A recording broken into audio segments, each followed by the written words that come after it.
So metabolism, আমরা জানি metabolism হচ্ছে যে it is the sum total of anabolism and catabolism. তো অ্যানাবলিজম হচ্ছে যে কোনো কিছু সিনথেসিস হওয়া বা গঠন হওয়া, আর কোনো কিছু ব্রেকডাউন হলে সেটাকে আমরা বলি ক্যাটাবলিজম। তো দুইটা সমন্বয়ে আমরা হচ্ছে যে টোটাল মেটাবলিজমটা হয়।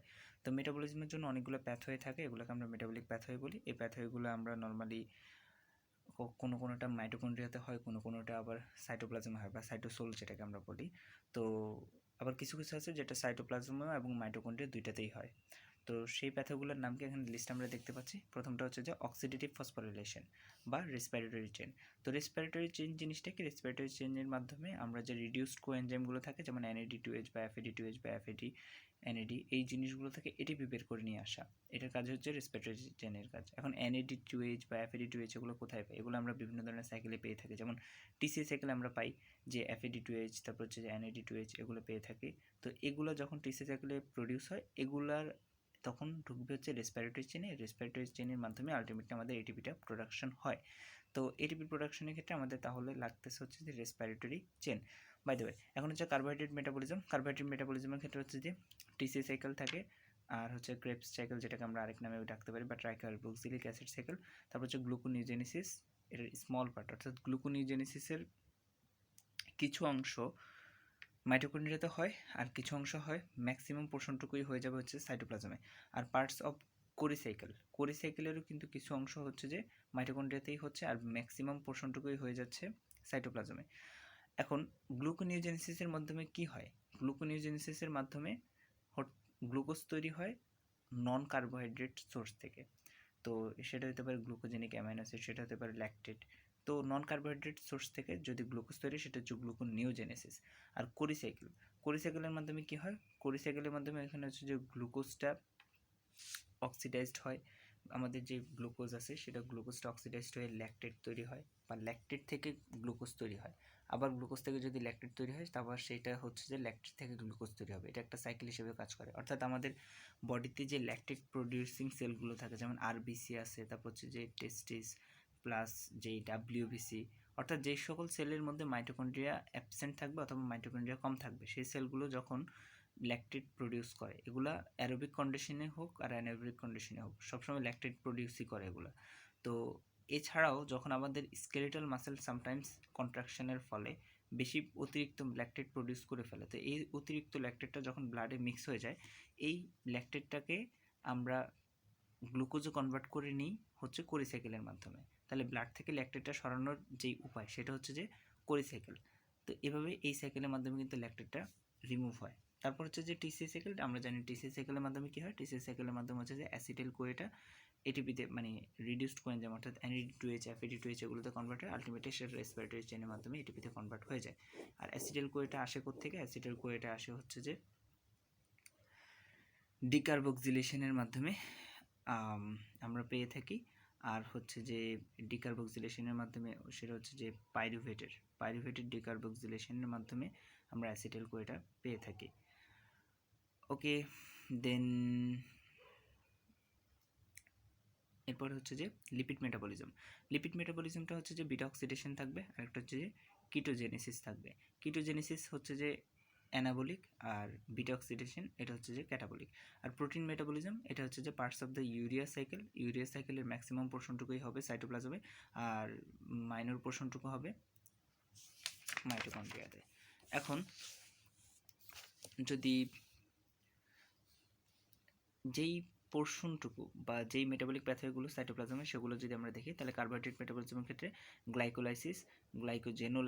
গ্লাইকোজেনেসিস, গ্লুকোনিওজেনেসিসের মোস্ট অফ দ্য পার্ট, আর মাইনর পার্টটা মাইটোকন্ড্রিয়াতে হয়েছিল। কোরিসাইকেলের মোস্ট পার্ট এখানে হয়, মাইনর পার্টটা হচ্ছে যে মাইটোকন্ড্রিয়াতে। HMP শান্ট বা pentose phosphate pathway, uronic acid pathway. তারপর হচ্ছে লিপিড মেটাবলিজমের ক্ষেত্রে ফ্যাটি অ্যাসিড সিনথেসিস, তারপর হচ্ছে কোলেস্টেরল সিনথেসিস, তারপর হচ্ছে প্রোটিন মেটাবলিজম। তো প্রোটিন মেটাবলিজমের মধ্যে হচ্ছে transamination, deamination, major part of the urea cycle, protein synthesis. তো এইগুলো হচ্ছে যে সাইটোপ্লাজমে হয়। গ্লাইকোলাইসিসের মাধ্যমে কী হয়? গ্লুকোজটা অক্সিডেশন হয়ে যাবে, অক্সিডাইজড হয়ে পাইরুভেট তৈরি করবে অ্যারোবিক কন্ডিশনে, মানে অক্সিজেনের উপস্থিতিতে, আর অক্সিজেন না থাকলে অ্যানোবিক কন্ডিশনে সেটা ল্যাকটেট তৈরি করে ফেলবে। গ্লাইকোজেন সিনথেসিস হবে গ্লুকোজ থেকে। গ্লাইকোজেনোলাইসিস, গ্লাইকোজেনটা ব্রেকডাউন হবে গ্লুকোজে। তারপর গ্লুকোনিওজেনেসিস, নন কার্বোহাইড্রেট সোর্স থেকে গ্লুকোজ তৈরি হবে। কোরি সাইকেল বললামই তো, যে ল্যাকটিক অ্যাসিড সাইকেল, যেটা আরেক নাম ল্যাকটেটটা গ্লুকোজে কনভার্ট করে, গ্লুকোজটা আবার ল্যাকটেটে কনভার্ট হয়, এভাবে একটা সাইকেল তৈরি হয়। HMP shunt, pentose phosphate pathway. তো এইচএমপি শান্টের মাধ্যমে এটা হচ্ছে যে alternative pathway for the TCA cycle and glycogenesis না, টিসিএ সাইকেল আর গ্লাইকোলাইসিসের একটা অল্টারনেটিভ প্যাথওয়ে। কেন? এখানে গ্লুকোজ 6 ফসফেটটা এখানে তৈরি হয়ে যাবে, রাইবোজ সুগারে কনভার্ট হয়ে যাবে। তবে এখানে একটা রাইবোজ সুগার আর হচ্ছে এনএডিপিতে NAD2H, ইয়েস, এগুলো NAD2H এ কনভার্ট হয়ে যাবে। কিন্তু মোস্ট ইম্পর্টেন্ট পার্ট, এইচএমপি শান্টে এখানে কোনো এটিপি প্রডিউস হয় না। আচ্ছা, লিপিড ইউরোনিক অ্যাসিড প্যাথওয়েতে এখানে মনোস্যাকারাইড থেকে ইউরোনিক অ্যাসিডে কনভার্ট হবে। তাহলে এর পরবর্তীতে হচ্ছে lipid metabolism, fatty acid synthesis. তাহলে এখানে হচ্ছে যে লাইপোজেনেসিস, অর্থাৎ এখানে ফ্যাটি অ্যাসিডটা সিনথেসিস হবে। তাহলে এখানে তৈরি হয়ে যায় যে অ্যাসিটাইল কোয়ে থেকে ফ্যাটি অ্যাসিডটা তৈরি হবে ফ্যাটি অ্যাসিড সিনথেসিসে। আচ্ছা, আর ওইখানে যে বিটা অক্সিডেশন হয়েছিল মাইটোকন্ড্রিয়াতে, বিটা অক্সিডেশনে মূলত কি ফ্যাটি অ্যাসিডটা ভেঙে তৈরি করবে হচ্ছে যে অ্যাসিটাইল কোয়ে। তাহলে দুইটা বিপরীত। কোলেস্টেরল সিনথেসিস, এখানে কোলেস্টেরলটা সিনথেসিস হবে, এটাও অ্যাসিটাইল কোয়ে থেকে সিনথেসিস হইতে পারে। তারপর হচ্ছে যে প্রোটিন মেটাবলিজম, এখানে ট্রান্সঅ্যামিনেশন, ডিঅ্যামিনেশন, আচ্ছা এটা বলা হয়ে গেছে মোটামুটি। আচ্ছা, এখন হচ্ছে যে গ্লাইকোলাইসিস, প্রথম প্যাথওয়েটা নিয়ে শুরু করি। গ্লাইকোলাইসিস, এটাকে আমরা বলি যে এমডেন মেয়ারহফ প্যাথওয়ে অথবা ইএম প্যাথওয়ে। যাই হোক, তো গ্লাইকোলাইসিসের মধ্যে কি হয়? গ্লাইকোলাইসিসের মধ্যে মূলত গ্লুকোজটা কনভার্টেড হয়ে যাবে পাইরুভেটে, অ্যারোবিক স্টেটে, অর্থাৎ অক্সিজেন থাকলে, অথবা ল্যাকটেটে কনভার্ট হয়ে যাবে। এখন সিরিয়ালে যদি আসি, এখন গ্লুকোজটা কোত্থেকে আসে? গ্লুকোজ হচ্ছে যে and product of the carbohydrate metabolism. Carbohydrate আমরা যখন মেটাবলিজম হয় বা কার্বোহাইড্রেট ডাইজেশন যখন হয়, ডাইজেশনের যে এন্ড প্রোডাক্টটা সেটাই হচ্ছে যে গ্লুকোজ। তো গ্লুকোজটা এবার মেটাবলাইজড হয়ে যাবে, সেটা কিসে তৈরি হয়ে যাবে? পাইরুভেটে তৈরি হয়ে যাবে অথবা ল্যাকটেটে তৈরি হয়ে যাবে। এখন এটার মধ্যে কি রিয়াকশনগুলো থাকে? এটার মধ্যে মূলত রিয়াকশনগুলো হচ্ছে যে প্রথমে গ্লুকোজটা গ্লুকোজ 6 ফসফেটে কনভার্ট হয়ে যাবে, আর এখানে কী হবে? একটা এটিপি খরচ হয়ে গেছে, এটিপি খরচ হয়ে এখানে এডিপি তৈরি করে ফেলছে, অর্থাৎ এটিপি খরচ হলো। তারপর গ্লুকোজ 6 ফসফেটটা এখানে আইসোমারাইজেশনের মাধ্যমে তৈরি করে ফেললো ফ্রুক্টোজ 6 ফসফেট। এরপর ফ্রুক্টোজ 6 ফসফেট থেকে ফ্রুক্টোজ 1,6-বিসফসফেট। এখানেও কিন্তু একটা এটিপি খরচ হয়ে গেছে, তাহলে দুইটা এটিপি অলরেডি খরচ হয়ে গেল। তারপর হচ্ছে ফ্রুক্টোজ 1,6-বিসফসফেট থেকে এখানে তৈরি করে ফেললো ডাইহাইড্রক্সি অ্যাসিটোন। তো ডাইহাইড্রক্সি অ্যাসিটোন ফসফেট, এই ডাইহাইড্রক্সি অ্যাসিটোন ফসফেট তৈরি করবে, একই সাথে তৈরি করে ফেলবে গ্লিসারলডিহাইড 3 ফসফেট। তো এরপরে এখানে ডাইহাইড্রক্সি অ্যাসিটোন ফসফেট, এটা আবার আইসোমারাইজেশনের মাধ্যমে গ্লিসারলডিহাইড 3 ফসফেটের সাথে এটা কনভার্টেড হতে থাকবে। এরপরের যেই স্টেপটা, এরপরে হচ্ছে যে গ্লিসারলডিহাইড 3 ফসফেট, গ্লিসারলডিহাইড 3 ফসফেট থেকে এবার হচ্ছে যে 1,3-বিসফসফেট। তাহলে এখানে দেখি যে এখানে কিন্তু এই স্টেপের মধ্যে আমাদের এটিপি তৈরি হচ্ছে কীভাবে? 2NAD থেকে এখানে, অর্থাৎ নিকোটিনামাইড অ্যাডেনিন ডাইনিউক্লিওটাইড থেকে এখানে NAD2H তৈরি হচ্ছে, এটা রিডিউসড হয়ে গেছে। তো আমরা জানি একটা NAD2H থেকে 3টা এটিপি পাই, তাহলে দুইটা NAD2H থেকে অবশ্যই আমরা 6টা এটিপি পাবো, তাহলে এখানে এটিপি প্রডিউসড হচ্ছে। তারপর 1,3-বিসফসফেট থেকে, বিসফসফোগ্লিসারেট থেকে এখানে তৈরি হচ্ছে যে 3-ফসফোগ্লিসারেট। তো 3-ফসফোগ্লিসারেটে তৈরি হওয়ার সময় এখানে কিন্তু আবার দুইটা এটিপি তৈরি হলো, আবার 3-ফসফোগ্লিসারেট থেকে এখানে ফসফোইনুল পাইরুভেট তৈরি হলো। ফসফোইনুল পাইরুভেট থেকে যখন পাইরুভেট তৈরি হয়ে গেল, তখন কিন্তু এখানে আবার কি হলো? দুইটা এটিপি তৈরি হলো ইনোলেজ এনজাইমের মাধ্যমে। তাহলে পাইরুভেট থেকে এবার কি করলো? এবার যদি অ্যারোবিক কন্ডিশন হয় তাহলে পাইরুভেটিতে থাকবে, আর যদি অ্যানারোবিক কন্ডিশন অর্থাৎ অক্সিজেন না থাকে তখন সেটা কিন্তু ল্যাকটেট তৈরি করে ফেলবে। তাহলে এখানে আমরা দেখলাম যে এই পুরো গ্লাইকোলাইসিস যে প্রসেসটা, এটাকে আমরা কয়েকটি স্টেপে ভাগ করে ফেলতে পারি। একটা হচ্ছে যে প্রথমে কি হবে? এটিপিগুলো খরচ হবে, তাহলে এখানে এনার্জি আমরা ইনভেস্ট করলাম, আর পরবর্তীতে হচ্ছে যে এখানে এই এটিপিটা একদম শেষের পার্টে আমাদের এটিপিটা কি হলো? এটিপিটা প্রডিউস হলো। তাহলে কয়টা এটিপি খরচ হলো, কয়টা এটিপি প্রডিউস হলো? আমরা যদি দেখি আলটিমেটলি, তাহলে এখানে একটা এটিপি খরচ হলো, দুইটা এটিপি খরচ হলো, আর এখানে তৈরি হয়ে গেল হচ্ছে যে দুইটা NAD2H, অর্থাৎ 6টা এটিপি তৈরি হয়ে গেল এখানে, আর এখানে 2টা এটিপি তৈরি হলো, 8টা এটিপি তৈরি হলো, আর এখানে 2টা এটিপি তৈরি হলো। তাহলে এখানে কয়টা হলো? এখানে টোটাল 10টা এটিপি তৈরি হলো, আর এখানে 2টা খরচ হলো। তাহলে টোটাল এখানে নেট এটিপি থাকবে 8টা, যেহেতু 10টা টোটাল আর 2টা খরচ, তাহলে এখানে নেট এটিপি হবে 8টা। তাহলে 1 মোল গ্লুকোজ থেকে আমরা গ্লাইকোলাইসিসের মাধ্যমে আমরা 8টা এটিপি পাই। এর পরবর্তীতে আসি যে এখানে বলছে যে phases or stages of the glycolysis. তাহলে এখানে all reaction of glycolysis can be divided into 3 phases. Here total 2 ATP are invested in 2 steps during conversion of the glucose to 1,6-bisphosphate. আচ্ছা, এটা হচ্ছে যে কোন পার্টে রাখলাম? এটা রাখলাম হচ্ছে যে এনার্জি ইনভেস্টমেন্ট ফেজ, যেটা বললাম প্রথমে এনার্জি আমরা ইনভেস্ট করতেছি, অর্থাৎ এটিপি খরচ হচ্ছে। তারপর হচ্ছে যে কি স্প্লিটিং ফেজ, অর্থাৎ এখানে ব্রেকডাউন হবে 6 কার্বন কন্টেনিং ফ্রুক্টোজ 1,6-bisphosphate, এটা 2টা মলিকিউল তৈরি করে ফেলবে, যেটা 3 কার্বন কন্টেনিং গ্লিসারলডিহাইড। আচ্ছা, এখানে কি হলো? কম্পাউন্ডটা ভাঙলো, আর পরবর্তীতে এখানে এনার্জি তৈরি হওয়া শুরু করলো, সেটা হচ্ছে এনার্জি জেনারেশন ফেজ। এই 3টা ফেজে আমরা এখানে ভাগ করতে পারি। তাহলে এখানে কোথায় কোথায় এটিপি তৈরি হচ্ছে সেটা এখানে দেখানো হলো। যেমন গ্লিসারলডিহাইড 3-ফসফেট থেকে যখন পাইরুভেট পর্যন্ত আসলো, তখন এখানে টোটাল যে এটিপিগুলো তৈরি করলো 10টা। আচ্ছা, ঠিক আছে। তাহলে এখানে net reaction of the glycolysis আর এটিপি প্রোডাকশনটা দেখানো হলো। Generation at the substrate level, substrate লেভেলে আমরা 4টা এটিপি খরচ করলাম, সাবস্ট্রেট লেভেলে আমরা এখানে 4টা এটিপি তৈরি করলাম। তারপর হচ্ছে generation of the respiratory chain, respiratory চেনের মাধ্যমে এখানে 6টা এটিপি তৈরি করলাম। এখন সাবস্ট্রেট লেভেলটা কি? সাবস্ট্রেট লেভেলটা হচ্ছে যে সরাসরি আমরা এখানে এটিপি পাইছি, এখানে কিন্তু সরাসরি এটিপি তৈরি হয়েছে, এটা হচ্ছে সাবস্ট্রেট লেভেল। আর এখানে generation of the respiratory chain 6 ATP, মানে হচ্ছে যে আমরা এখানে কিন্তু পাইছিলাম একটা NAD2H।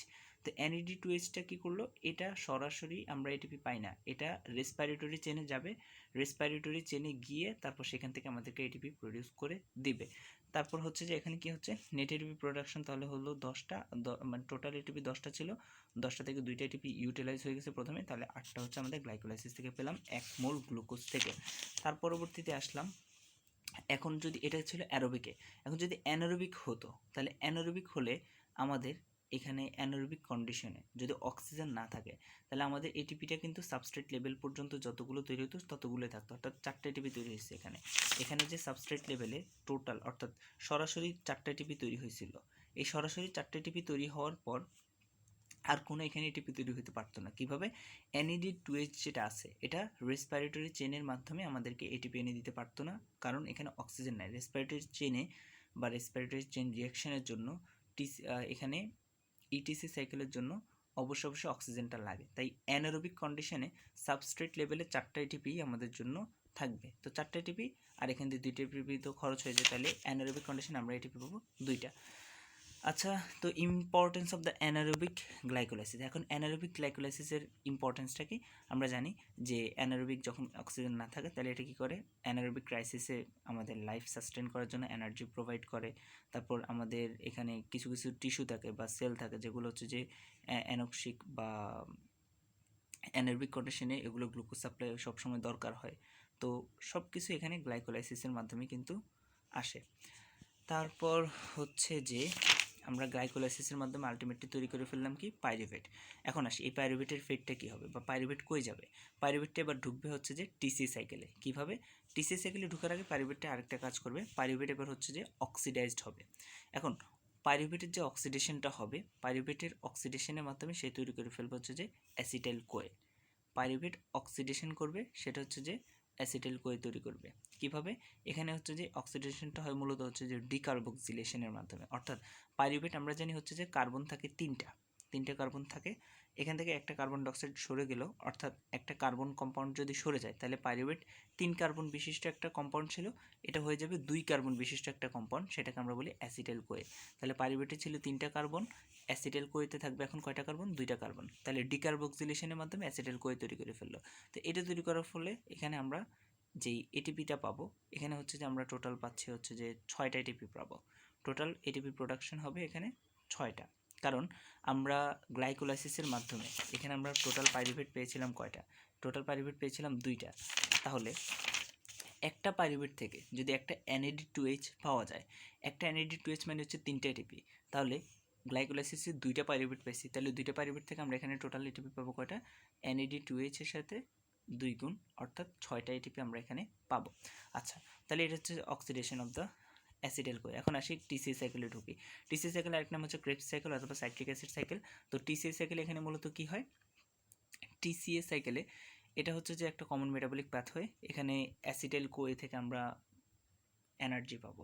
সহজ কথা যদি আমরা বলি, এখানে আমরা এটিপি প্রোডাকশন করব। তাহলে সাবস্ট্রেট লেভেলটা, সাবস্ট্রেটটা কি অর্থাৎ বিক্রিয়কটা কি, সেটা হচ্ছে যে অ্যাসিটাইল কোয়ে কি তৈরি করবে, এখানে রিডিউসড কোএনজাইম তৈরি করবে NAD2H FAD2H, আলটিমেটলি এটিপি।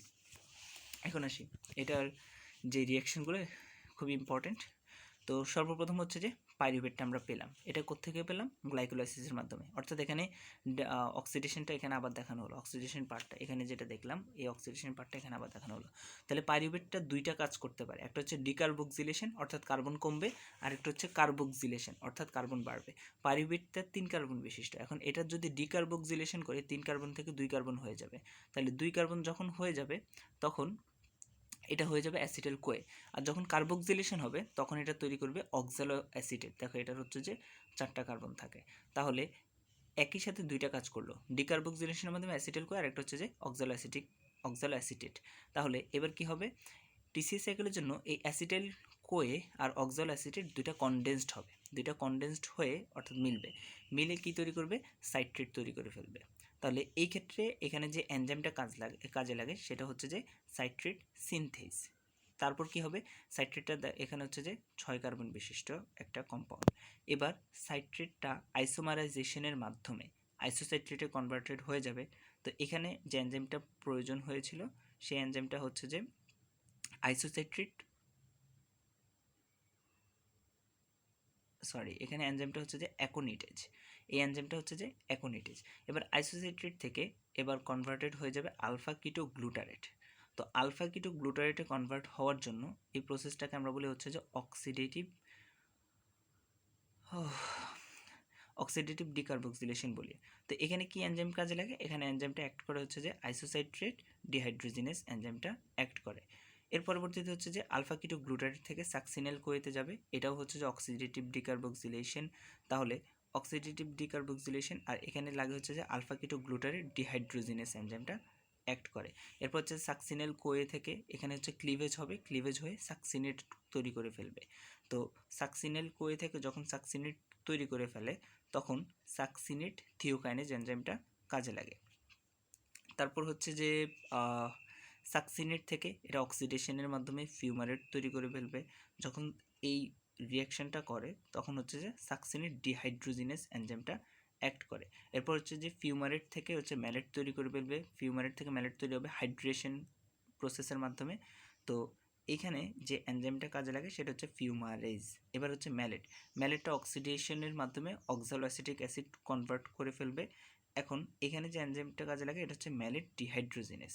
তো অক্সালো অ্যাসিটিক অ্যাসিডটা এবার কী করবে, অক্সালো অ্যাসিটেট এটা আবার টিসি সাইকেলটাকে এভাবে করে সে কন্টিনিউ করবে। এখন টিসি সাইকেলটা বোঝার জন্য যেটা মনে রাখতে হবে ভালোভাবে, যে আমরা অ্যাসিটাইল কোয়ে যেটা পাচ্ছি এটা পাচ্ছি পাইরুভেট থেকে, আর পাইরুভেট পাচ্ছি গ্লাইকোলাইসিস থেকে। তাহলে গ্লাইকোলাইসিসটা হচ্ছে কোত্থেকে, গ্লুকোজ থেকে। অর্থাৎ গ্লুকোজ থেকে পাইরুভেট পাচ্ছি, পাইরুভেট থেকে অ্যাসিটাইল কোয়ে পাচ্ছি। এখন অ্যাসিটাইল কোয়েটা এখানে অক্সালো অ্যাসিটেটের সাথে মিক্স হয়ে পুরো টিসি সাইকেলটা কন্টিনিউ করতেছে। তাহলে এখানে আমরা যদি সাইকেলটার দিকে তাকাই, এখানে পাইরুভেট থেকেই কিন্তু একটা পাইরুভেট থেকে যখন অক্সালো অ্যাসিটেটটা তৈরি হয়ে গেছে, এই অক্সালো অ্যাসিটেটটা এখানে দেখতেছি যে সাইকেলের মাধ্যমে ঘুরে এসে আবার এখানে তৈরি হয়ে যাচ্ছে, আবার এখানে ঘুরে এসে অক্সালো অ্যাসিটেটটা তৈরি হচ্ছে। অর্থাৎ এখানে অক্সালো অ্যাসিটেটটা একটা এনজাইমের মতো কাজ করতেছে বা ক্যাটালিস্টের মতো কাজ করতেছে। অক্সালো অ্যাসিটেটটা এখানে বারবার এখানে রিজেনারেট হতে থাকবে। এই অক্সালো অ্যাসিটেটটাই পুরা টিসি সাইকেল ঘুরে এসে সে আবার তৈরি হয়ে যাবে। অর্থাৎ সে সারা বিক্রিয়া কাজ করে সে নিজে শেষ পর্যন্ত অপরিবর্তিত থাকবে। কিন্তু অ্যাসিটাইল কোয়ে এটা কিন্তু নতুন করে আসতে হবে, প্রত্যেকবার অ্যাসিটাইল কোয়েটা নতুন করে আসবে। এখানে আমরা যে সাইকেলটা দেখলাম এখানে অ্যাসিটাইল কোয়ে প্রত্যেকবার নতুন করে আসতেছে, তার মানে এখানে এই বিক্রিয়ার মধ্যে অক্সালো অ্যাসিডের একটা ক্যাটালিস্ট হিসেবে কাজ করে, সে নতুন করে আসে না, সে আগেরটাই থাকে। কিন্তু অ্যাসিটাইল কোয়ে প্রত্যেকবার নতুন করে যোগ হয় আর এই সাইকেলটা কন্টিনিউ করে। তাহলে এটা গেলো টিসি সাইকেল। আর টিসি সাইকেল খুবই ইম্পর্টেন্ট। এখানে এবার যদি এনার্জি আমরা প্রোডাকশনগুলো দেখি তাহলে যদি দেখা যাচ্ছে যে সাইট্রেট থেকে আইসোসাইট্রেট থেকে যখন আলফা কিটো গ্লুটারেট তৈরি হয় তখন এনএডি থেকে NAD2H, অর্থাৎ একটা NAD2H মানে 3টা ATP। এটা কিন্তু রেসপিরেটরি চেনের মাধ্যমে 3টা ATP তৈরি করে ফেলবে। তারপর আলফা কিটো গ্লুটারেট থেকে যখন সাকসিনেল করে তখন একটা NAD2H মানে আরও 3টা ATP। এখানে আবার হচ্ছে যে একটা ATP তৈরি করে ফেললো সাবস্ট্রেট লেভেলের ক্ষেত্রে। তারপর আবার সাকসিনেট থেকে যখন ফিওমারেজ তখন এখানে FAD2H মানে 2টা ATP। তারপর হচ্ছে যে এখানেও কিন্তু ATP তৈরি হলো। তারপর ম্যালেট থেকে অক্সালো অ্যাসিটেট, তাহলে এখানে কয়টা ATP তৈরি করে ফেললো? এখানে 3টা ATP তৈরি করে ফেললো, অর্থাৎ NAD2H। তাহলে একটা NAD2H, 2টা NAD2H, 3টা NAD2H। আচ্ছা, 3টা NAD2H তৈরি করলো আর তৈরি করলো একটা FAD2H আর হচ্ছে যে একটা ATP। তাহলে হিসাবটা যদি আমরা করি 1 2 3, 3টা NAD2H, তাহলে 3 3 9, তাহলে 9টা ATP পাচ্ছি এখান থেকে আর এখান থেকে পাচ্ছি 2টা ATP, টোটাল 11টা ATP। আর এখানে সাবস্ট্রেট লেভেল একটা ATP, 12টা ATP। অর্থাৎ একটা পাইরুভেট থেকে আমরা ডিরেক্টলি 12টা ATP পাচ্ছি। তাহলে আমরা পাইরুভেট পাই কয়টা? গ্লুকোজ, 1 মোল গ্লুকোজ থেকে আমরা গ্লাইকোলাইসিসের মাধ্যমে পাইরুভেট পাই হচ্ছে 2টা। তাহলে 2টা পাইরুভেটের মাধ্যমে আমরা এখানে 24 ATP পাবো। অর্থাৎ একটা টিসি সাইকেলে 1 মোল গ্লুকোজের ক্ষেত্রে আমরা 24 ATP পাচ্ছি পাইরুভেটের ক্ষেত্রে। এখন যদি টোটাল এনার্জি ক্যালকুলেশনটা আমরা হিসাব করি তাহলে 1 মোল গ্লুকোজের ক্ষেত্রে আমরা টোটাল কয়টা ATP পাই? আমরা গ্লাইকোলাইসিসের মাধ্যমে আমরা দেখলাম যে আমরা নেট ATP পাচ্ছি 8টা, আর যখন ডিকার্বক্সিলেশন হচ্ছে অ্যাসিটাইল কোয়েতে তখন আমরা পাচ্ছি 6টা। আর এই অ্যাসিটাইল কোয়েটাই যখন টিসি সাইকেলটা কমপ্লিট করলো তখন আমাদেরকে টোটালি 24 ATP দিল। তো সেই ক্ষেত্রে আমাদের টোটাল ATP হয়ে গেল 38। তাহলে 1 মোল গ্লুকোজ থেকে আমরা 38 ATP পাবো। এখন কিছু কোয়েশ্চেন, সেই কোয়েশ্চেনগুলো হচ্ছে যে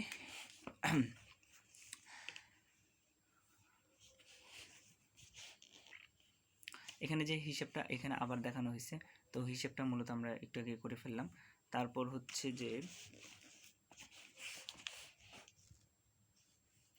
TC cycle is a common metabolic pathway. এখন কিছু কোয়েশ্চেন যে টিসি সাইকেল হচ্ছে কমন মেটাবলিক প্যাথওয়ে। এখন কমন মেটাবলিক প্যাথওয়ে বলতে আমরা কি বুঝি? মেটাবলিক প্যাথওয়ে আমাদের কি কি আছে? 3 ধরনের আছে, 3 টাইপের।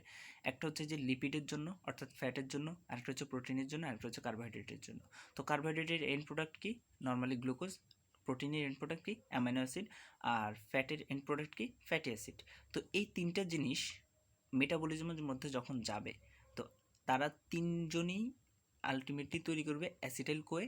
আর ওই অ্যাসিটাইল কোয়ে যখনই তৈরি হয়ে যাবে অ্যাসিটাইল কোয়ে থেকে এনার্জি পাইতে গেলে সেটাকে টিসি সাইকেলের ভিতরে ঢুকতেই হবে। তাই আমরা বলতে পারি টিসি সাইকেল হচ্ছে একটা কমন মেটাবলিক প্যাথওয়ে, কারণ 3 ধরনেরই মেটাবলিজমের ক্ষেত্রে টিসি সাইকেলটা প্রয়োজন হয়। যেমন কীরকম? এখানে দেখি গ্লুকোজ থেকে, গ্লুকোজ হচ্ছে আমাদের কি কার্বোহাইড্রেট ডাইজেশনের এন্ড প্রোডাক্ট। তো গ্লুকোজ থেকে আমরা কি পাই? পাইরুভেট পাই। কিসের মাধ্যমে? গ্লাইকোলাইসিসের মাধ্যমে। এবার গ্লাইকোলাইসিসের মাধ্যমে পাইরুভেট পাবো, পাইরুভেটকে ডিকার্বক্সিলেশন করে আমরা অ্যাসিটাইল কোয়ে পেয়ে যাই, আর এটা টিসি সাইকেলে ঢুকে যায়, টিসি সাইকেল থেকে এনার্জি দেয়। এবার আসি প্রোটিন ডাইজেশনের এন্ড প্রোডাক্ট হচ্ছে অ্যামাইনো অ্যাসিড। এটা কি করে? এটা হচ্ছে যে অ্যাসিটাইল কোয়ে প্রডিউস করে ফেলে একটা ক্যাটাবলিক স্টেপসের মাধ্যমে। তো এই অ্যাসিটাইল কোয়ে যখন সে প্রডিউস করে, এটা কখন প্রডিউস করবে? যদি এই অ্যামাইনো অ্যাসিডটা হয় কিটোজেনিক অ্যামাইনো অ্যাসিড। আর সে তৈরি আবার যদি সে গ্লুকোজেনিক অ্যামাইনো অ্যাসিড হয় তাহলে তৈরি করবে পাইরুভেট আর হচ্ছে টিসি সাইকেল ইন্টারমিডিয়েটস। তাহলে অ্যামাইনো অ্যাসিড 2 ধরনের, একটা হচ্ছে কিটোজেনিক অ্যামাইনো অ্যাসিড, আরেকটা হচ্ছে যে গ্লুকোজেনিক অ্যামাইনো অ্যাসিড। তাহলে কিটোজেনিক অ্যামাইনো অ্যাসিড হলে অ্যামাইনো অ্যাসিড থেকে সরাসরি অ্যাসিটাইল করে প্রডিউস করে ফেলবে আর এটা টিসি সাইকেলে ঢুকে যাবে। আর যদি গ্লুকোজেনিক অ্যামাইনো অ্যাসিড হয় তাহলে গ্লুকোজেনিক অ্যামাইনো অ্যাসিডের ক্ষেত্রে এটা তৈরি করে ফেলবে হচ্ছে যে পাইরুভেট আর হচ্ছে যে টিসি সাইকেল ইন্টারমিডিয়েটস। তারপর সেটা তৈরি করে সেটা চলে যাবে হচ্ছে যে টিসি সাইকেলে। এরপরে আসি ফ্যাট। ফ্যাট হচ্ছে যে ফ্যাট ডাইজেশনের এন্ড প্রোডাক্ট হচ্ছে যে ফ্যাটি অ্যাসিড আর গ্লিসারল, 2টা জিনিস, ফ্যাটি অ্যাসিড আর হচ্ছে যে গ্লিসারল। এখন ফ্যাটি অ্যাসিডটা বিটা অক্সিডেশনের মাধ্যমে অ্যাসিডাইল কোয়ে তৈরি করে ফেলবে, আর যে গ্লিসার আর অ্যাসিডাইল কোয়ে তো টিসি সাইকেলে চলে যাবে। আর গ্লিসারলটা কী করবে? গ্লিসারলটা একটু ভায়া। যেমন গ্লিসারল প্রথমে তৈরি করবে হচ্ছে যে ডিহাইড্রক্সি অ্যাসিটোন ফসফেট। এটা কিন্তু আমরা গ্লাইকোলাইসিসের সাথে এটা মিল আছে। তো ডিহাইড্রক্সি অ্যাসিটাইল ফসফেট এটা কনভার্টেড হয়ে যাবে গ্লিসারলডিহাইড 3 ফসফেট। এটা হচ্ছে যে গ্লাইকোলাইটিক প্যাথের মধ্যে ঢুকে যাবে আর তখনই তৈরি করে ফেলবে পাইরুভেট। কীভাবে? আমরা যদি গ্লাইকোলাইসিসের মধ্যে দেখি, সো গ্লাইকোলাইসিসের মধ্যে আমাদের এখানে যেটা ছিল যে এই যে ডিহাইড্রক্সি অ্যাসিটোন ফসফেট, এটা গ্লিসারলডিহাইড 3 ফসফেট, এরপর হচ্ছে গ্লিসারলডিহাইড 3 ফসফেট ছিল, আর এটা হচ্ছে যে গ্লিসারলডিহাইড 3 ফসফেট। তো এরপর থেকে সে কন্টিনিউ করে পাইরুভেট তৈরি করে ফেলবে। তাহলে এটা হচ্ছে সেম মেটাবলিক প্যাথওয়ে। তো তিনটার ক্ষেত্রে আমরা দেখতে পাচ্ছি তিনটাই এসিটাইল কোয়ে তৈরি করতেছে আর তিনটাই পরবর্তীতে টিসি সাইকেলে ঢুকবে। তো এখানে খুব সুন্দর করে একটা ফ্লোচার্ট দেখা আছে। কার্বোহাইড্রেট থেকে গ্লুকোজ, গ্লুকোজ থেকে পাইরুভেট, পাইরুভেট থেকে অ্যাসিটাইল কোয়ে টিসি সাইকেলে ঢুকবে। ফ্যাট অ্যাসিড আর গ্লিসারল তৈরি করে, তাহলে ফ্যাট অ্যাসিডের ক্ষেত্রে সেটা বিটা অক্সিডেশনের মধ্যে অ্যাসিটাইল কোয়ে তৈরি করে ফেলে, তারপর টিসি সাইকেল। আর গ্লিসারলটা কী করে, এখানে মাঝখানে গ্লাইকোলাইসিস প্যাথওয়ের মধ্যে ঢুকে এবং গ্লাইকোলাইসিস প্যাথওয়ের মধ্যে ঢোকার পর সেটা অ্যাসিটাইল কোয়ে তৈরি করে টিসি সাইকেলে চলে যায়। আর প্রোটিনের ক্ষেত্রে দুইটা হয়, গ্লুকোজেনিক অ্যামাইনো অ্যাসিড আর একটা ketogenic amino acid. Ketogenic amino acid সরাসরি অ্যাসিটাইল কোয়ে তৈরি করে, আর গ্লুকোজেনিক অ্যামাইনো অ্যাসিড সেটা পাইরুভেট তৈরি করে। এভাবে এনার্জিটা প্রোডাকশন হয়, এই কারণে আমরা এটাকে বলি কমন মেটাবলিক প্যাথওয়ে। এখন আরেকটা কোশ্চেন আসে, TC cycle is the amphibolic pathway, এটাকে জাস্টিফাই করো। এখন অ্যামফিবলিক প্যাথওয়ে কি? যে প্যাথের মধ্যে ক্যাটাবলিক পোর্শন থাকবে আর অ্যানাবলিক পোর্শন থাকবে, অর্থাৎ দুইটা জিনিস মিলিয়ে হবে অ্যামফিবলিক প্যাথওয়ে। তাহলে টিসি সাইকেলকে কেন অ্যামফিবলিক বলবো? কারণ এর একটা পার্ট ক্যাটাবলিক হিসেবে কাজ করে, একটা পার্ট হচ্ছে অ্যানাবলিক হিসেবে কাজ করে। তাহলে দেখি এখানে TC cycle is clearly catabolic pathway because acetyl CoA is oxidised to the ATP and carbon dioxide. যে অ্যাসিটাইল কোয়ে এটা ভেঙেই এটিপি আর কার্বন ডাইঅক্সাইড তৈরি করে, তাহলে এটা ক্যাটাবলিক পোর্শন। এবার হচ্ছে অ্যানাবলিক পোর্শন। দেখি অ্যানাবলিক পোর্শনটা কী কী। টিসি সাইকেলে যে প্রথমে সাইট্রেটটা তৈরি হলো, ওই সাইট্রেটটা থেকে আমরা যখন এই সাইট্রেটটা সাইটোপ্লাজমে আসে তখন এটা কিন্তু সাইট্রেটটা ভেঙে অ্যাসিটাইল কোয়ে তৈরি করে, আর ওই অ্যাসিটাইল কোয়ে থেকে আমরা কিন্তু ফ্যাটি অ্যাসিড সিনথেসিস করতে পারি, কোলেস্টেরল সিনথেসিস করতে পারি, স্টেরয়েডও সিনথেসিস করতে। তার মানে অ্যাসিটাইল কোয়ে কিন্তু fatty acid synthesis, cholesterol synthesis, steroid synthesis এগুলোর ক্ষেত্রে কাজে লাগে, এগুলো সিনথেসিস করতে পারে।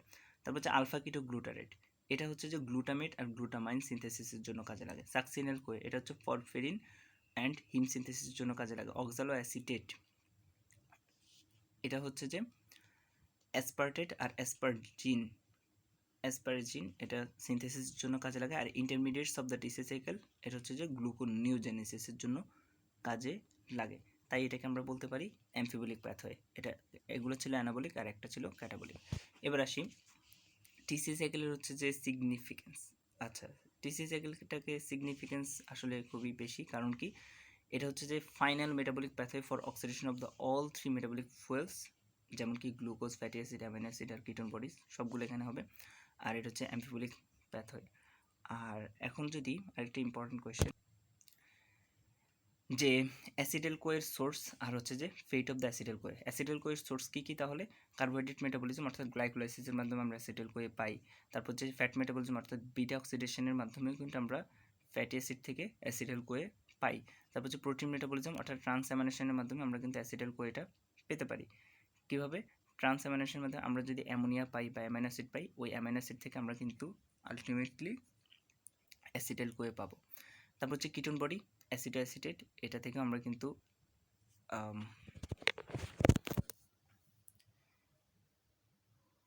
অ্যাসিটাইল কোয়ে পাবো। কারণ কি কিটোন বডি কখন সিনথেসিস হয়? যখন এক্সেস লেভেল অফ দ্য গ্লুকোজটা এক্সেস হয়ে যায়, তখন কিন্তু কিটোন বডিটা সিনথেসিস হয়। তারপর হচ্ছে যে অ্যাসিটাইল কোয়ের ফেট কি? অ্যাসিটাইল কোয়ে কই যায়? Acetyl CoA TC cycle oxidation হয়, এনার্জি তৈরি করে, জানি একটু আগে পড়লাম। ফ্যাটি অ্যাসিড সিনথেসিস করতে পারে, কিটোন বডিও সিনথেসিস করতে পারে অ্যাসিটাইল কোয়েটা, অতিরিক্ত অ্যাসিটাইল কোয়ে। আর হচ্ছে যে কোলেস্টেরলটাও সিনথেসিস করতে পারে। তাহলে এখানে যে বললাম কিটোন বডিটা সিনথেসিস করে গ্লুকোজ। কীভাবে? গ্লুকোজটা প্রথমে অ্যাসিটাইল কোয়ে সিনথেসিস করে, আবার অ্যাসিটাইল কোয়ে থেকে তৈরি করবে হচ্ছে যে ketone body.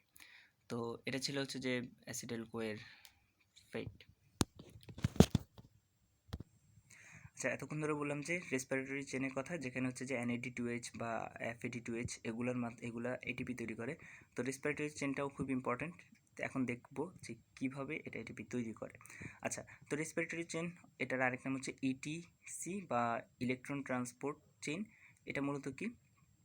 It is an organized functional chain composed of hydrogen and electron carrier molecules which receive hydrogen from reduced coenzyme and transport them through the chain in a multi-step process finally to the molecular oxygen to form water and ATP.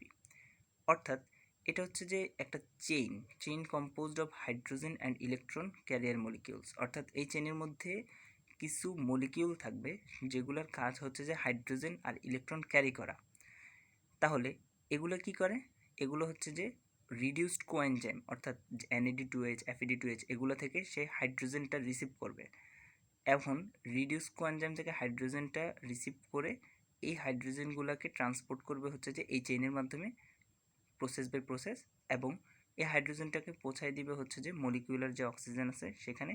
তো অক্সিজেনের মধ্যে পৌঁছায় দেওয়ার পর সেখান থেকে তৈরি করে ফেলবে ওয়াটার আর হচ্ছে যে এটিপি তৈরি করবে। এটা হচ্ছে যে রেসপিরেটরি চেনের কাজ। তো রেসপিরেটরি চেনের কাজের আগে একটু দেখি রেসপিরেটরি চেনের কিছু ইম্পর্টেন্ট জিনিস, সেটা হচ্ছে যে কম্পোনেন্ট। রেসপিরেটরি চেনের কিছু কম্পোনেন্ট আছে, সেটা হচ্ছে যে হাইড্রোজেন ক্যারিয়ার। কে হাইড্রোজেন ক্যারি করে? সেটা হচ্ছে যে NAD, তারপর হচ্ছে যে nicotinamide adenosine dinucleotide, FAD flavin adenine dinucleotide, তারপর হচ্ছে যে FMN, তারপর হচ্ছে কোএনজাইম কিউ। এই কোএনজাইম কিউটা খুবই ইম্পর্টেন্ট, যেটাকে আমরা বলি হচ্ছে যে ইউবিকুইনন। তারপর হচ্ছে যে ইলেকট্রন ক্যারিয়ার। কে ইলেকট্রন ক্যারি করে? সেটা হচ্ছে যে সাইটোক্রোম বি, তারপর হচ্ছে সাইটোক্রোম C1, সাইটোক্রোম সি, আর একটা হচ্ছে সাইটোক্রোম AA3।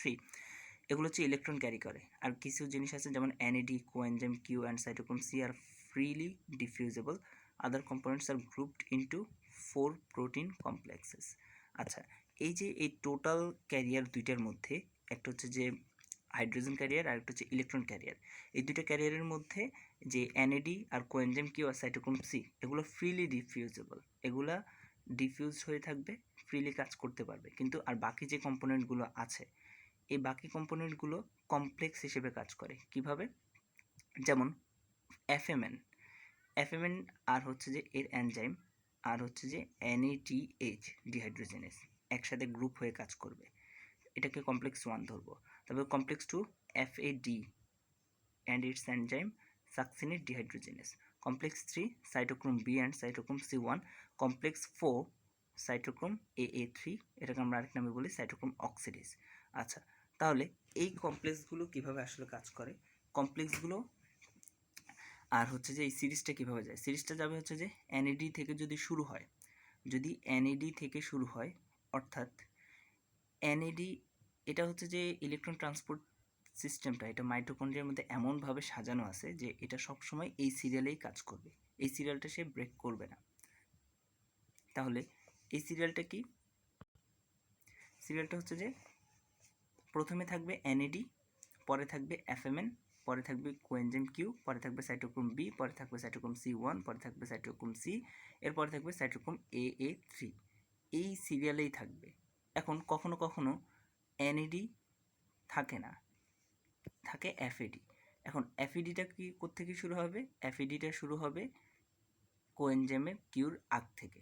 অর্থাৎ FAD যদি থাকে তাহলে FAD পরে থাকবে কোএনজাইম কিউ, পরে থাকবে cytochrome B, cytochrome C, cytochrome AA3, এভাবে এসে শেষ হয়ে যাবে। আচ্ছা, এখন আসি রিয়াকশনগুলোতে। এবার মেইন রিয়াকশন এখানে আমরা দেখতে পাচ্ছি প্রথমে দেওয়া আছে NAD, এটা দুইটা হাইড্রোজেন ক্যারি করবে, আর FMN এটাও হাইড্রোজেন ক্যারি করবে। এইখানের মধ্যে আমাদের হচ্ছে যে FMN থেকে কোএনজাইম কিউ এটাও হাইড্রোজেন ক্যারি করবে, cytochrome B, cytochrome C1, cytochrome C, cytochrome AA3, তারপর হচ্ছে যে এখানে ওয়াটার তৈরি হলো। আচ্ছা, আর এখানে হচ্ছে FADT এটা সাজানো আছে। এভাবে রেসপিরেটরি চেনটা সাজানো আছে। তা এখানে আমরা যদি দেখি যে প্রথমত যে NAD থেকে যখন FMN এ যায় হাইড্রোজেনটা সে ক্যারি করে এখানে পাঠিয়ে দিল, NADটা হাইড্রোজেনটা ক্যারি করে এখানে পাঠিয়ে দিল। তারপর এই FMNটা হাইড্রোজেনটাকে কোএনজাইম কিউর কাছে পাঠিয়ে দিবে। এখন এই পাঠানোর সময় এখানে কমপ্লেক্স 1 কাজ করবে। কমপ্লেক্স 1 আমরা জানি কী কী আছে এখানে। সেই কমপ্লেক্স 1টা যখন কাজ করবে সেই কমপ্লেক্স 1 এর মধ্যে কী কী আছে? এখানে FMN আছে, আর হচ্ছে এটার এনজাইম আছে, আর হচ্ছে যে NAD ডিহাইড্রোজেনেস আছে। তাহলে এখানে FMN থেকে কোএনজাইম কিউতে যখন যাচ্ছে তখন কিন্তু FMN আর হচ্ছে যে এটার এনজাইমটা কাজ করলো, আর কাজ করার সাথে সাথে এখানে এটিপি তৈরি হয়ে গেল প্রথম ধাপে। এখানে একটা এটিপি কনভার্টেড হয়ে গেছে। এর পরবর্তীতে কোএনজাইম কিউ থেকে যখন সাইটোক্রোম বিতে যায়, ইলেকট্রন ট্রান্সপোর্ট হয়। এখানে সাইটোক্রোম বি থেকে সাইটোক্রোম C1-এ যায়, এখানে ইলেকট্রন ট্রান্সপোর্ট হয়, যেহেতু এগুলো ইলেকট্রন ক্যারিয়ার। এই ক্ষেত্রে আরেকটা এটিপি তৈরি হয়। এই ক্ষেত্রে কমপ্লেক্স 3 কাজ করে। এখন কমপ্লেক্স 3টা কি? কমপ্লেক্স 3টা হচ্ছে যে cytochrome B and cytochrome C. এই সাইটোক্রোম বি আর সাইটোক্রোম সি এই দুইটা মিলিয়ে কিন্তু এখানে এটিপি তৈরি করে ফেললো। এবার সাইটোক্রোম C1 থেকে সাইটোক্রোম সি, আবার সাইটোক্রোম সি থেকে সাইটোক্রোম AA3, এখানে কমপ্লেক্স 4 কাজ করলো। 4টা কি? সাইটোক্রোম AA3, অর্থাৎ সাইটোক্রোম অক্সিডেজ। এখানে সাইটোক্রোম অক্সিডেজটা কাজ করলো। তার পরবর্তীতে এই ইলেকট্রনটা এসে এখানে হাইড্রোজেনটা আসার পর ওয়াটার তৈরি করে ফেললো, এখানে ওয়াটার তৈরি করবে। এখন কমপ্লেক্স 2টা কোথায় কাজ করে? এখানে কাজ করে। এখানে FeD2 সাজানো আছে, FeD2 থেকে কমপ্লেক্স 2টা কাজ করে। কমপ্লেক্স 2টা হচ্ছে যে FeD অ্যান্ড ইটস এনজাইম, আরেকটা হচ্ছে সাকসিনেট ডিহাইড্রোজেনেস। তো এখানে কাজ করে। তাহলে আমরা যদি দেখি NAD থেকে যদি রেসপিরেটরি চেনটা শুরু হয়, তাহলে একটা এটিপি, দুইটা এটিপি, তিনটা এটিপি তৈরি হয়। যদি FAD থেকে রেসপিরেটরি চেনটা শুরু হয়, তাহলে এখান থেকে যদি যায় একটা এটিপি, দুইটা এটিপি পাওয়া যায়। তাই আমরা বলি একটা FAD2H থেকে দুইটা এটিপি আর একটা NAD2H থেকে তিনটা এটিপি তৈরি হয়। আর রেসপিরেটরি চেনের মাধ্যমে এভাবেই NAD2H আসুক আর FAD2H আসুক, সে এখানে আসলে এই চেনের মাধ্যমে, এই সিকোয়েন্সের মাধ্যমে এটিপিটা তৈরি করবে। এটা হচ্ছে রেসপিরেটরি চেন। এখন আরেকটা জিনিস খুবই রিলেটেড, সেটা হচ্ছে অক্সিডেটিভ ফসফোরাইলেশন। এখানে অক্সিডেশনও হয়েছে, ফসফোরাইলেশনও হয়েছে। ফসফোরাইলেশন মানে কি? এডিপি থেকে এখানে এটিপি থেকে এডিপি থেকে যদি এটিপি তৈরি হয়, সেটা তো ফসফোরাইলেশন। তাহলে এখানে দেখি যে flow of electron or hydrogen atoms along the component of the respiratory chain makes the scenario of oxidation, and ATP is generated by the phosphorylation of the ADP. ADPর সাথে যখন ইনঅর্গানিক ফসফেট লাগে, অর্থাৎ phosphorylation হয়, তখন কিন্তু এটিপিটা তৈরি হলো। তাহলে এখানে ফসফোরাইলেশনও হলো, এর আগে কিন্তু অক্সিডেশনটাও হলো। During the flow of electron and hydrogen, this two processes of oxidation and phosphorylation are coupled, একসাথে যেহেতু হয়েছে, so together they are called oxidative phosphorylation. তাহলে আমরা এটাকে আরও সুন্দর করে একটা ডেফিনেশনে যদি আমরা বলি, তাহলে বলতে পারি oxidative phosphorylation. What is oxidative phosphorylation? তাহলে it is the oxidation of the components of respiratory chain with simultaneous ATP synthesis by phosphorylation of ADP to ATP, এটা আমরা বলতে পারি। আচ্ছা, এখন রিলেটেড কিছু মেটাবলিক প্যাথওয়ে দেখি। একটা হচ্ছে যে গ্লুকোনিওজেনেসিস। তো গ্লুকোনিওজেনেসিসটা কি? আমরা আগেই পড়েছিলাম। গ্লুকোনিওজেনেসিস এটা হচ্ছে অ্যানাবলিক প্যাথওয়ে। তাহলে যেই প্যাথওয়ের মাধ্যমে নন কার্বোহাইড্রেট সোর্স থেকে গ্লুকোজ তৈরি হবে, সেটাই হচ্ছে যে গ্লুকোনিওজেনেসিস। যেমন কি গ্লুকোজেনিক অ্যামাইনো অ্যাসিড, তারপর হচ্ছে যে glycerol, lactate, intermediates of the TCA cycle থেকে যদি গ্লুকোজ তৈরি হয়, যেমন এখানে প্রোডাক্ট হচ্ছে আমাদের গ্লুকোজ। এটা মেনলি হয় হচ্ছে যে সাইট হচ্ছে লিভারে 90% হয়ে যায়, আর কিডনিতে হয় 10%। এটা অবশ্যই অ্যানাবলিক। তো রেট লিমিটিং এনজাইম হচ্ছে pyruvate carboxylase phosphoenol pyruvate, carboxylase fructose 1,6 bisphosphatase, glucose 6 phosphatase. By the way, source of ATP এখানে beta oxidation of fatty acid. তো এটা হচ্ছে যে গ্লুকোনিওজেনেসিস গেল। এর পরবর্তীতে আসি রিলেটেড কিছু সাইকেল, যেমন বলেছিলাম কোরি সাইকেলের কথা একটু আগে বলেছিলাম, ল্যাকটিক অ্যাসিড সাইকেল। এখানে ল্যাকটিক অ্যাসিড সাইকেলটা কী কারণে হয়? RBC, WBC, renal, medulla, retina, lens, cornea, এগুলোতে ল্যাকটিক অ্যাসিড প্রডিউসেস হয়, বা এগুলোর মধ্যে অল টাইম প্রডিউস হতে থাকে। কিন্তু স্পেশালি যখন অ্যানারোবিক কন্ডিশনে থাকে বা হাইপোক্সিয়া থাকে স্কেলিটাল মাসেলের সেলগুলোতে, অর্থাৎ স্কেলিটাল মাসেলের সেলগুলোতে অক্সিজেনটা ভালোভাবে পাচ্ছে না, তখন কি হবে? ওই সেলগুলোতে বেশি বেশি পরিমাণে ল্যাকটিক প্রডিউস হতে শুরু করবে। তো তখন কি হবে? অর্থাৎ স্কেলিটাল মাসেলের সেলগুলোর মধ্যে যে ল্যাকটেটটা অতিরিক্ত প্রডিউস হবে, সেটা কি করবে? এটাকে যখন ব্লাড থেকে বের করতে হবে, এটার একটাই উপায়, এই ল্যাকটেটটা বেশি হলে কিন্তু ল্যাকটিক অ্যাসিডোসিস হয়ে যাবে, যেটা আবার প্রবলেম। তাই এই ল্যাকটিক অ্যাসিডোসিস যাতে না হয়, তাই এটা যদি স্কেলেটাল মাসেলের সেল হয়, তাহলে এখানে কি তৈরি হতো? ল্যাকটেটটা যেহেতু তৈরি হয়ে গেছে, তো ল্যাকটেটটা এবার কি হবে?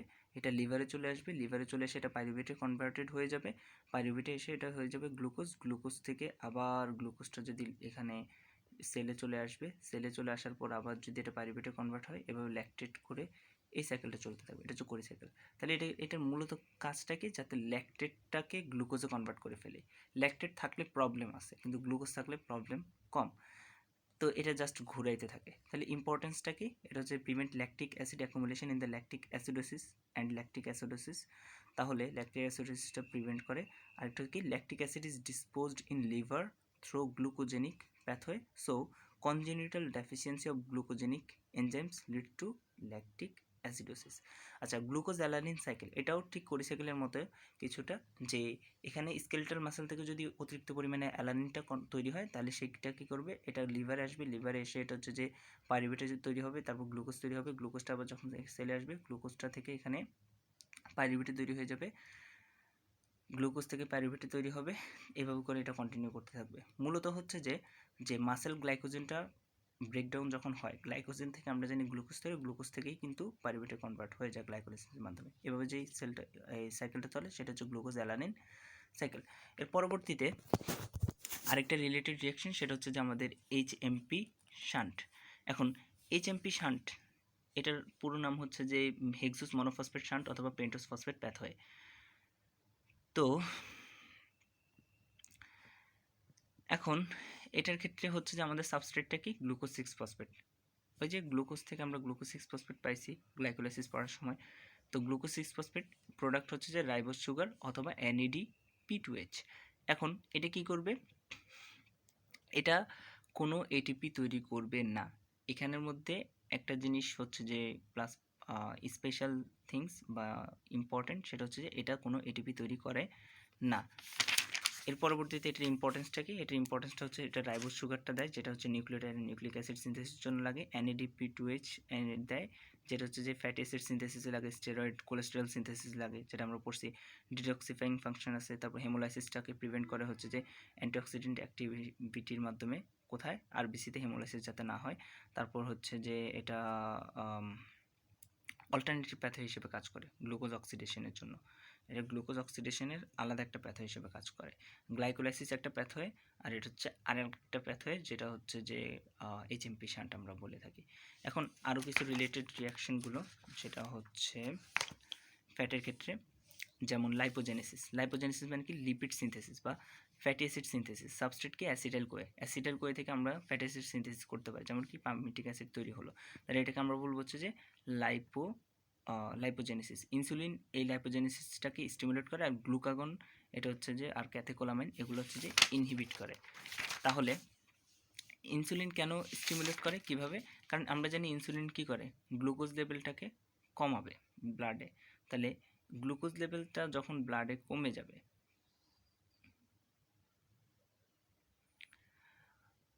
গ্লুকোজ লেভেলটা যখন ব্লাডে কমে যাবে, তখন এখানে যেই ফ্যাটি অ্যাসিড সিনথেসিসটা, এখন গ্লুকোজটা ব্লাডে কমাবে বা গ্লুকোজ ব্লাডে কমাইতে হবে।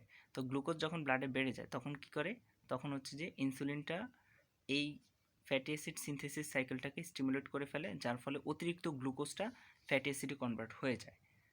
তাহলে ব্লাডে গ্লুকোজের পরিমাণটা কমে যায়, ফ্যাটি অ্যাসিডের পরিমাণটা তখন বেড়ে যায়। এভাবে ইনসুলিনটা এই সাইকেলটাকে স্টিমুলেট করে। আর গ্লুকাগনটা আর ক্যাথাকোলামাইন, সে যেহেতু গ্লুকোজ বাড়াইতে চায়, তাই সে চাইবে এই সাইকেলটা না হোক, আর এই জন্য সে ইনহিবিট করে। তারপর হচ্ছে যে সিনথেসিস অফ দ্য ট্রাইঅ্যাসিল গ্লিসারল, বা যেটাকে আমরা বলি নিউট্রাল ফ্যাট। এটা কোত্থেকে আসে, নিউট্রাল ফ্যাটের মধ্যে আমরা জানি থাকে ফ্যাটি অ্যাসিড থাকে, গ্লিসারল থাকে, আর এখানে একটা গ্লিসারলের সাথে 3টা ফ্যাটি অ্যাসিড থাকে, সেটাই হচ্ছে যে নিউট্রাল ফ্যাট। তাহলে এটা সাবস্ট্রেট হচ্ছে যে ফ্যাটি অ্যাসিড আর গ্লিসারল তৈরি করে ফেলবে ট্রাইঅ্যাসিল গ্লিসারল। আচ্ছা, তারপর হচ্ছে যে লাইপোলাইসিস, অর্থাৎ এখানে ট্রাইঅ্যাসিল গ্লিসারলটা ভেঙে যাবে ফ্যাটি অ্যাসিড আর গ্লিসারলে, এটা হচ্ছে যে লাইপোলাইসিস। তারপর হচ্ছে যে oxidation of the fatty acid, একটাকে আমরা পড়ছিলাম যে বিটা অক্সিডেশন বলি এটাকে আমরা। ফ্যাটি অ্যাসিড থেকে যদি আমরা ক্যাটাবলিক ওয়েতে অ্যাসিটাইল কোয়ে পাই, তাহলে সেটা হচ্ছে বিটা অক্সিডেশন বা oxidation of the fatty acid. আবার উল্টা করে দিলে অ্যাসিটাইল কোয়ে থেকে আমরা ফ্যাটি অ্যাসিড পেতে পারি, সেটা হচ্ছে যে অ্যানাবলিক ওয়ে, এটাকে আমরা বলি ফ্যাটি অ্যাসিড সিনথেসিস। তো এগুলো ছিল আমাদের, এখানে বিটা অক্সিডেশন থেকে আবার এনার্জি পাওয়া যায়। তারপর হচ্ছে fat burns on the flame of carbohydrate. অর্থাৎ ফ্যাট বার্ন হইতে কার্বোহাইড্রেট অবশ্যই। আচ্ছা, এই কোয়েশ্চেনটা অনেকবারই বলে বা ভাইভাতে জিজ্ঞেস করে, fat burns on the flame of the carbohydrate. সহজ ভাষায় বললে কার্বোহাইড্রেট ছাড়া ফ্যাট বার্ন হইতে পারে না। অনেকে আমরা ডায়েট করি, কিটো ডায়েট, যেমন লাইক কার্বোহাইড্রেট খাওয়া বন্ধ করে দিই বা মিষ্টি জাতীয় শর্করা জাতীয় খাবার খাওয়া বন্ধ করে দিই যে ওয়েট লস করব, কিন্তু সেখানে কিন্তু ফ্যাট বার্ন হবে না। কেন? কার্বোহাইড্রেটটা বা গ্লুকোজটা হচ্ছে আমাদের main source of the অক্সালো acetic acid. তো অক্সালো অ্যাসিটিক অ্যাসিডটা কোথায় থাকে? টিসি সাইকেলে কাজ করে। তো টিসি সাইকেলে অক্সালো অ্যাসিটিক অ্যাসিড আর অ্যাসিটাইল কোয়ে মিলেই কিন্তু এনার্জি প্রডিউস করে। তো অক্সালো অ্যাসিটিক অ্যাসিডটা মেইনলি আসে হচ্ছে যে গ্লুকোজ থেকে আসে, আর অ্যাসিটাইল কোয়ে এটা গ্লুকোজ থেকেও আসতে পারে, এটা ফ্যাটি অ্যাসিড থেকেও আসতে পারে। তো আলটিমেটলি আমাদের যে ফ্যাটটা থাকে, এই ফ্যাটটা কিন্তু আমাদের বার্ন হইতে গেলে সেটা তৈরি হবে কিসে? ফ্যাটটা এখানে অ্যাসিটাইল কোয়ে হবে, অ্যাসিটাইল কোয়ে হয়েই এটা বার্ন হবে। তাহলে ফ্যাটি অ্যাসিড আর গ্লিসারল, ফ্যাট যে ব্রোকেন হবে সেটা ফ্যাটি অ্যাসিড আর গ্লিসারল হবে। আর ফ্যাটি অ্যাসিডটা আমরা তো জানি বিটা অক্সিডেশনের মাধ্যমে সেটা তৈরি করে ফেলবে হচ্ছে যে অ্যাসিটাইল কোয়ে, আর গ্লিসারলটা সেটা গ্লাইকোলাইটিক প্যাথওয়ের মাধ্যমে এটা তৈরি করবে পাইরুভেট, পাইরুভেট থেকে অ্যাসিটাইল কোয়ে তৈরি করবে, আলটিমেটলি টিসিএ সাইকেলে যাবে। এখন টিসিএ সাইকেলে সে যে যদি অক্সালো অ্যাসিটিক অ্যাসিডকে না পায় তাহলে তার এটা বার্ন হতে পারবে না।